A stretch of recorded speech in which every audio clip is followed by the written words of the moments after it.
All right, I have 10 o'clock on my clock, so I'm going to go ahead and get started. Welcome to today's Crew Connect. My name's Alice. I'm the dietitian with Dining Services, and today we're going to talk about brewing your own kombucha. Looks like we're getting a few people just joining on, so I'll just hang on me just 1 second. But today's topic is kombucha because I think there's lots of interest in kombucha in general, as a very popular trendy drink, but also because it can sometimes be very expensive to buy and purchase regularly if you like to drink a lot of it. So we're going to talk about how to brew your own kombucha. It's also just a fun experiment. If you're home, it's kind of a new thing to do. If you're kind of bored of maybe baking bread or making sourdough or other projects, this is also a great project to try at home. Try for yourself just for fun as well. So go ahead and talk about that in the simplest sense. Keeping in mind that I've been doing this for about a year and a half, so I'm not the all-knowing expert, but I do have some experience. And there are still lots of theories to brewing kombucha, and so some different schools of thought here and there. If you look into other resources, you may see some different guidelines for making your own kombucha that are a little bit different from mine, but these are pretty good general tips. So what is kombucha? If you're here, you probably know what kombucha is because you've had interest in it. But kombucha, in the most simplest sense, is a fermented tea drink, fermented sweet tea that contains what's called probiotics, which basically they're highly linked to gut health. And the process of why that isn't quite well known. Probiotics, they also are found in kimchi, sauerkraut, sourdough, yogurt, and they're great for gut health. There isn't a lot of research that links kombucha specifically to health or anything, but there is a lot of research to support that, or there is some research to support that probiotics in general do contribute to gut health and digestive health. Kombucha does contain a trace amount of alcohol. There are regulations. It's never going to be more than 0.5% alcohol, and there is monitoring to make sure that guideline is adhered to. And then it may contain fruit or other flavorings. So I'll talk about later what's called a second fermentation, which allows you to add fruit or other flavorings to your kombucha. But you can buy a plain kombucha on the market that's just raw kombucha, unfiltered. Sometimes a little bit of SCOBY in there, which I'll talk about later. Or you may buy sometimes kombucha with ginger and turmeric, or I've seen jalapeno, I've seen cucumber, and all sorts of other fruits, hibiscus also.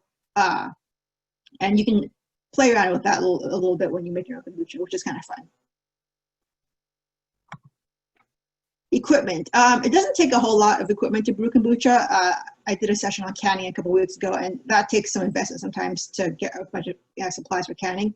Kombucha, not so much. You do need a stock pot of some sort, probably one that you would use to make soup. Nothing too large, just to brew the tea, especially if you want to brew a lot. But if you don't want to brew a lot of kombucha at once, you can certainly scale down the recipe a little bit. And then some sort of beverage dispenser, which a lot of us may already have. I prefer one kind of like this, which is what I have with the little filter there, or the tap to draw from, so that I can taste the kombucha every couple of days to see if it's the right acidity that I like, because that's going to vary based on the temperature and also your personal preference of taste.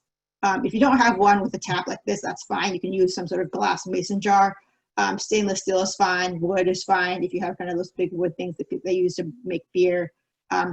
I do recommend staying away from plastic, just because the plastic isn't great, because you are putting an acidic, drink in there, and that can kind of leach the plastic and not be so great for the drink. And also, the plastic container itself, you can wear it down pretty easily. But glass is probably the most common one that I've seen. If you're a big mason jar, that works fine too. And then a SCOBY, which I'll talk about in the next slide, either homemade or from a kit that you buy online or from a friend. And then you do need some kombucha to make kombucha, which is kind of like if you ever made yogurt, you do need yogurt to make yogurt. And just to get yourself started, if you haven't made it before, you'll need a little bit of kombucha to start off, just to provide some of that initial probiotic. Warm weather or a warm place inside. You can do this in cold weather, and I've done this in cold weather. It just takes much longer. 2 weeks in the summer or so, maybe a week and a half in the summer. But in the winter, it takes me, up to a month and a half to make kombucha because it's so cold. Some people use heating pads and put their kombucha on heating pads, or you can just simply pick the warmest spot in your kitchen. And then certainly because of that patience, it will vary based on the weather, how long your kombucha takes. It also will vary based on your climate, and also you may sometimes fail in your first batch. It may get moldy, it may not taste right, and so it may take a couple of tries I know this last time we made kombucha, the last couple of times we failed, 2 or 3 times before we actually finally got a new SCOBY, because our last one over the winter got moldy. So we started off fresh a couple of months ago and failed a couple of times before we got to the right kind of weather and climate for it to thrive. So SCOBYs. So SCOBYs, the first question I think you'll probably have is, what does it stand for? It stands for symbiotic culture of bacteria and yeast. And that's basically what it is. It's similar to, when you read yogurt containers, it has that, it always says lactobacillus or something to that effect. It's the yeast that makes the kombucha and ferments the tea. They feed on sugar and caffeine, and they love warm temperatures, just like any other sort of yeast, like yeast that you would use to bake bread and such, or sourdough. And that's how they thrive. So it is a living organism. You can also name your SCOBY once you get one. Kind of like some people name their sourdough starter. My SCOBYs have been named, Scooby-Doo was one. The current one is named SCOBY Bryant, which is my favorite. So a number of fun names. You could also do SCOBY Dick, that's like Moby Dick. That's a great one too. So throw in some fun names there. Name your SCOBY. It's kind of like a pet. But yeah, SCOBY Bryant is the best one I've come up with. I'm very proud of that. So where do you get a SCOBY? I mentioned before you can make your own. And this picture on the right is the one we've made on our own. All we did was, I actually started on this journey because I took a class from the Moscow Food Co-op, Loves Kombucha, which is the local kombucha company here over in Moscow. One of their owners taught a class on making kombucha, which is great. And she gave us all these little kombucha starter teas, which is basically just plain kombucha. And so you buy a bottle of plain kombucha. The plainest is possible, no flavors. Raw kombucha if you can get it. And then open the bottle up and let it sit out with a paper towel and secure with a rubber band on top of the lid, just to get some airflow in there, but also keep fruit flies away. So let that sit out for a few weeks, and after a couple of weeks, you'll get the SCOBY formation on the top from the raw kombucha. If you want to speed it up a little bit, you can also brew some sweet tea, and I'll link a couple of sites that have recipes in them. Brew some sweet tea, and then add the kombucha in there, and a little bit of sugar will help the SCOBY start growing a little bit faster. Or, you can get it from a friend, similar to, some friends share their sourdough with you, or other things. You can share that. Or you can buy a pre-purchased kombucha or a pre-made starter kit that contains a SCOBY and some starter tea to make your kombucha. So this is an example right here of SCOBYs that I've had over, a couple of times after making kombucha. They just split in half. Afterwards, you peel off a layer each time you make kombucha, and you can compost this or share it with a friend, or keep it. I'll talk about SCOBY Hotels at the end for a backup SCOBY, which I should have done last winter. I've heard some people blending it into smoothies, which sounds kind of weird to me, because people refer to SCOBYs as like, gelatin, or some people call them boogers, kombucha boogers, or weird things. So the texture's kind of weird, but some people do blend them into smoothies as a way to add some probiotics. This is a basic recipe for kombucha, and you can, screenshot this or go to the website I referenced here. And they do vary based on what you look up, but you can find one on the websites pretty easily of your basic first ferment. It's going to be water, some sugar to feed the kombucha SCOBY, about 8 bags of tea. Some people use 10, or if you're using loose tea, which is typically what I do, in a tea filter to keep it kind of less waste. 1 to 2 tablespoons of loose tea does it. And then 2 cups of kombucha or starter tea, either store-bought or from your last batch of kombucha. A SCOBY, and then optional fruit juice, spices, turmeric, ginger, whatever you want to do. There isn't really a ratio here. It just kind of depends on what you want to play with and how strong you want the flavor to be for the second ferment, if you choose to do that. And then if you want it less caffeinated, you can certainly go to 1 tablespoon of tea, use a little bit less tea, or use a mixture of herbal tea and black tea. The SCOBY does thrive somewhat on caffeine, so you do want to keep that in mind. So step 1, you want to make sure everything's clean. When you're both harvesting the kombucha and transferring it, make sure your hands are clean. The container is probably the biggest one to keep clean, just because that's going to be sitting out for weeks, and there's potential for mold to form. So there's different schools of thought again with this process. I've seen some people recommend washing with a mild soap, like an eco-friendly soap, and hot water, and then some people just rinse their container with vinegar. I usually will put the container in the dishwasher or wash it with soap and hot water, and then rinse it with vinegar to get rid of any sort of weird stuff that may be in the soap that may interfere with the SCOBY formation. So rinsing with vinegar is kind of the main thing I do between each batch. Step 2 is to brew your sweet tea. So again, black tea works great because of the caffeine content. I am pretty caffeine intolerant, so I do relate if you're kind of in that school or in that group of people. So I do prefer green tea just because it's got a little bit less caffeine. You could also do oolong tea. I do really like the flavor of black tea, so sometimes I will, do a little bit less black tea and then mix in some herbal tea. I haven't tried white tea yet, but white tea does contain some caffeine, and it is a lower in caffeine than green tea, so I probably will try that for my next batch just because I do need it a little bit lower than most people. Or you could, again, blend like an herbal tea with the black tea, so you can have some caffeine, but not too much if you're pretty sensitive to caffeine like I am. I've also Love's Kombucha actually makes a coffee kombucha also, which is an interesting flavor, so that's also possible to do as well. So this part's pretty easy. So you're making essentially sweet tea. Boil the water, dissolve the sugar in there, and then add your tea bags or your loose tea.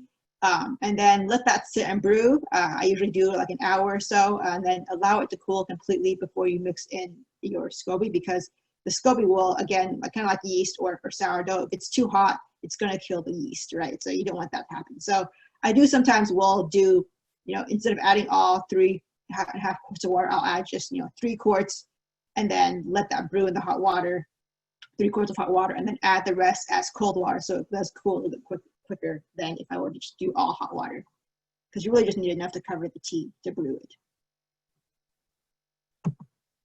Then the next step's pretty easy. Transfer the tea, and then assuming it's cool, add the SCOBY and the starter tea, which in here I've transferred the tea, you can't see, into the glass beverage container.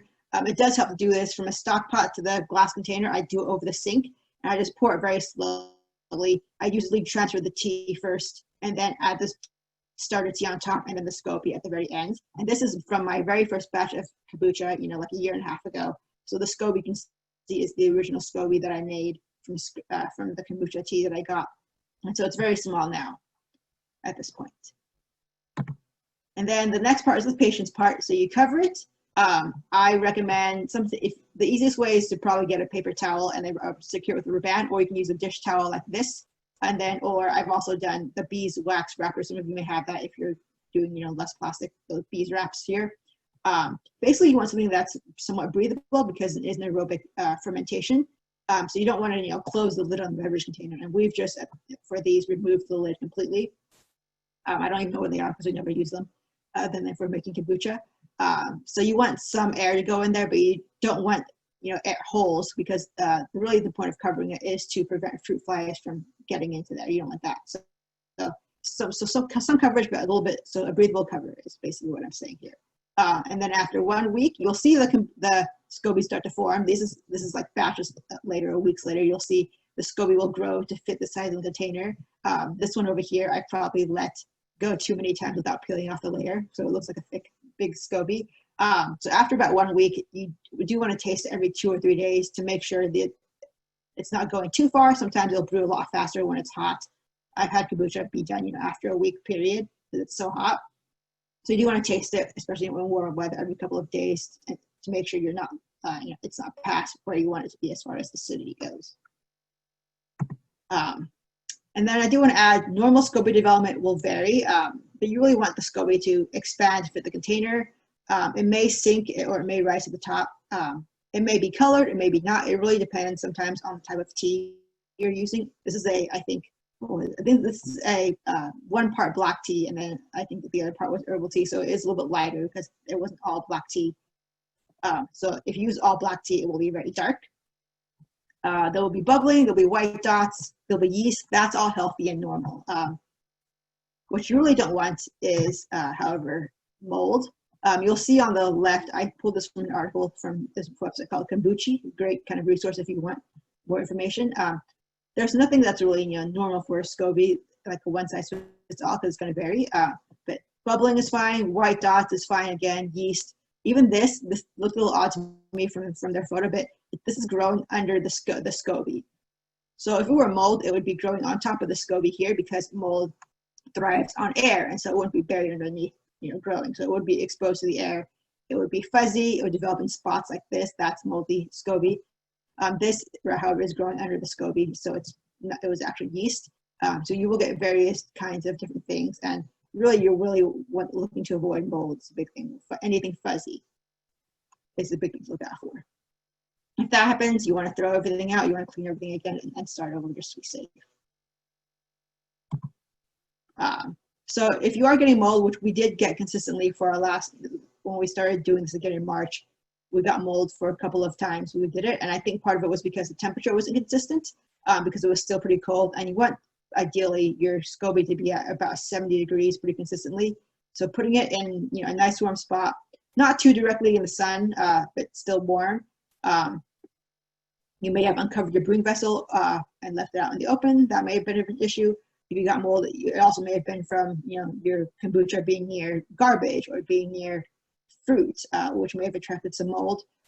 Maybe it was your brewing vessel being unclean. So there are a number of reasons why you may develop mold. Sometimes it's just bad luck. It may also be the type of tea you're using. So be careful not to use, some teas you may buy are already flavored with fruit or spices.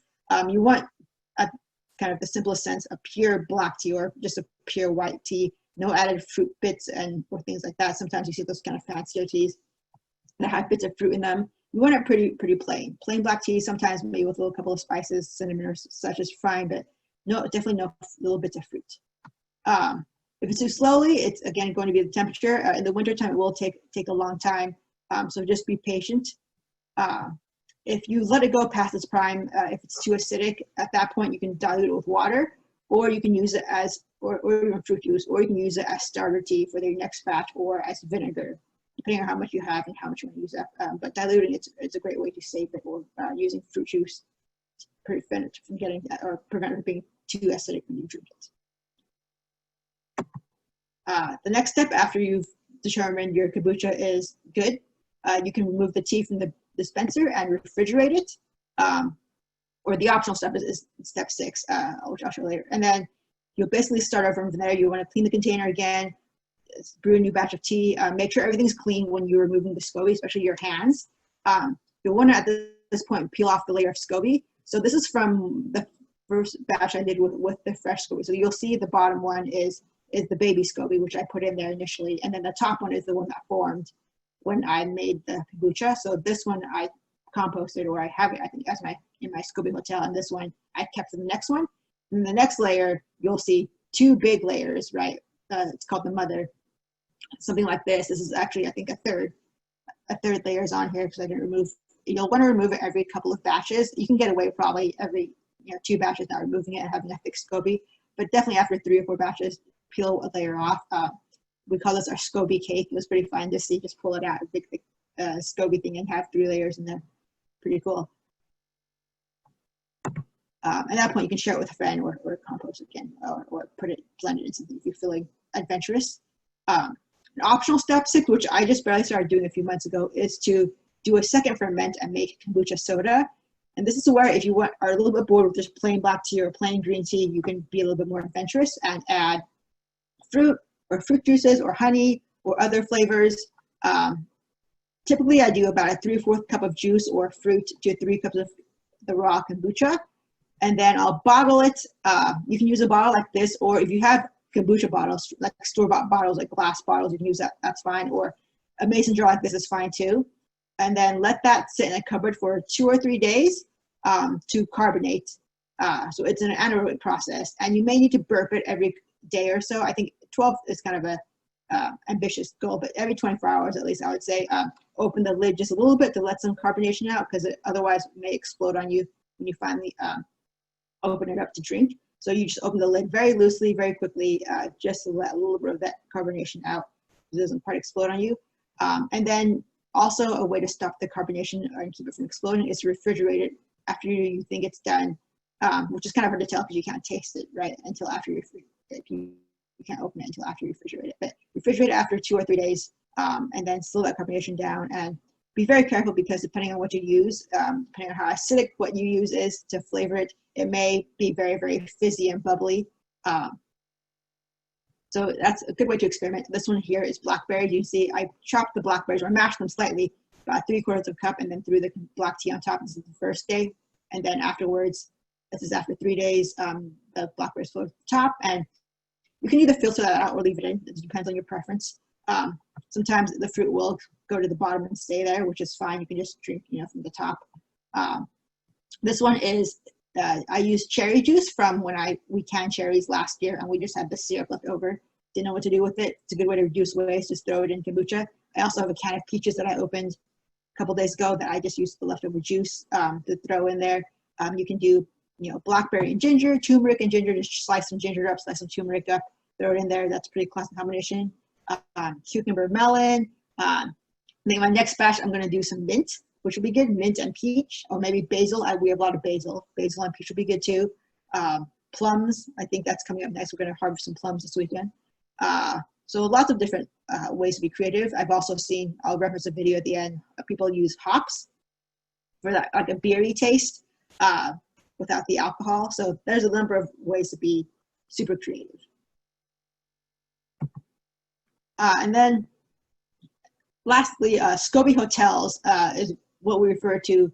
If you don't want to, if you have extra SCOBYs you want to store for like a backup, or if you just don't want to brew kombucha anymore, or you're going on vacation, you want to make what's called a SCOBY Hotel, which is basically a way to store the SCOBY so it stays safe and doesn't, die outside. And there's, again, different schools of thought with how to store your SCOBY, but typically people will store their SCOBY in either the fridge or out on the countertop if it's a lot less longer, in some kombucha tea. And then if you're going to store it more than a couple of weeks, you'll definitely want to do that in the refrigerator, and then just refresh the tea every month or so with some more sweet tea, so that because it will ferment somewhat in the refrigerator still. It does get slowed down, but it will still ferment. So you do want to start over with some fresh sweet tea every month or so, just so you're not ending up with just the kombucha or the SCOBY in a big jar of vinegar at the end.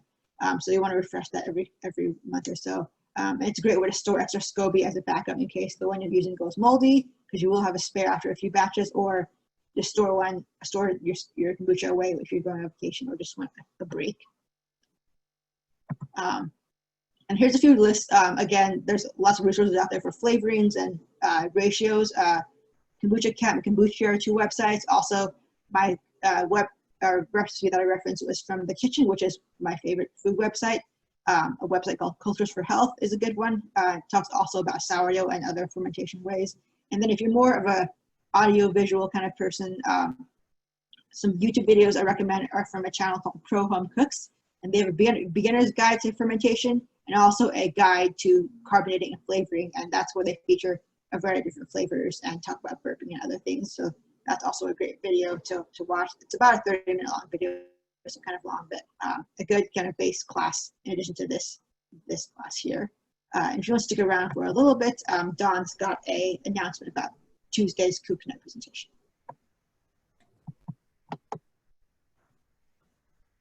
Yeah, hi everybody. Hope you enjoyed Alice's presentation and want to take on the challenge there. We did want to let you know about a very special KubeConnect, which is going to be next Tuesday. Hopefully you can see my screen. And we're going to have Obi Ford III, who is a Vice Chancellor over at the WSU Vancouver campus.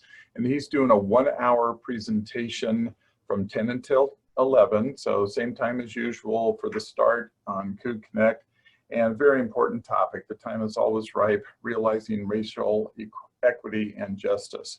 If you go on the main learning and organizational development page under the HRS system, you will see more information there. And also there's some kind of pre-work that Obi has sent us, some documents that we've posted. We created a course that you can link to by that title in the course catalog, and start your pre-reads if you are so inclined. Main thing I'd like to encourage you to do is not only join us, but if you know at least one person that you can connect with and get them to join as well, we would like to see good participation for next Tuesday, September 8th for Obi's presentation. All right, thanks a lot everybody. Enjoy the rest of your gorgeous day here in Pullman or wherever you may be. And we'll see you next week. Thank you.